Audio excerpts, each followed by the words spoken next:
নারী দলের সাবেক অধিনায়ক জাহানারা আলমের অভিযোগের পরিপ্রেক্ষিতে তদন্ত কমিটি গঠন করেছে বিসিবি।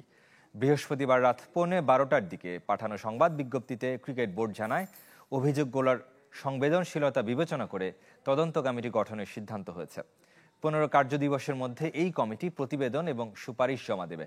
বোর্ড বিষয়টিকে সর্বোচ্চ গুরুত্বের সাথে বিবেচনা করছে এবং তদন্তে প্রাপ্ত তথ্য অনুযায়ী প্রয়োজনীয় ব্যবস্থা নেওয়ারও প্রতিশ্রুতি দেওয়া হয়।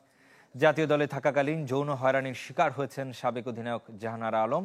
সামাজিক যোগাযোগ মাধ্যমে দেয়া সাক্ষাৎকারে এমন গুরুতর অভিযোগ উঠে এসেছে নারী দলের সাবেক নির্বাচক মনজুরুল ইসলাম ও নারী বিভাগের সাবেক ইনচার্জ প্রয়াত তৌহিদ মাহমুদের বিরুদ্ধে।